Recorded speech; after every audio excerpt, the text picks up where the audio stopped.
शिव ठाकरे हा आपल्या सर्वांचाच आवडीचा अभिनेता आहे। फक्त मराठीत नाही तर हिंदी टेलिव्हिजन विश्वातही त्याने आपली ओळख निर्माण केली आहे। रोडीज या हिंदी रियालिटी शो मधून त्याची सुरुवात झाली। रोडीज जिंकल्यानंतर त्याला मराठी बिग बॉस मध्ये संधी मिळाली आणि त्याने हाही कार्यक्रम जिंकला। मराठी बिग बॉस नंतर त्याला सलमान खानच्या हिंदी बिग बॉस मध्ये संधी मिळाली। तिथे तो हा कार्यक्रम जिंकण्याचा सर्वात मोठा दावेदार होता, पण त्यावेळेस त्याला दुसऱ्या स्थानावर समाधान मानावे लागले। जरी त्याने हिंदी बिग बॉस जिंकला नसला तरी प्रेक्षकांसाठी तो खरा विजेता होता। त्यानंतर हिंदी विश्वात त्याला मोठी ओळख मिळाली। कलर्स वाहिनीच्या खतरों के खिलाडी कार्यक्रमातही त्याने चांगलंच प्रदर्शन केलं आणि आता तो सोनी टीव्हीवरील झलक दिखला जामध्येही दिसून येतोय। तिथे तो स्वतःला चांगला डान्सर सिद्ध करतोय आणि त्याची लोकप्रियता वाढतच चाललीये। या कार्यक्रमाच्या मंचावर त्याने खूप आनंदाची बातमी दिली आहे।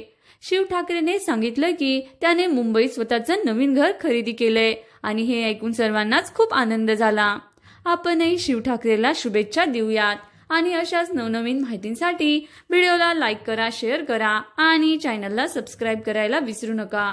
धन्यवाद।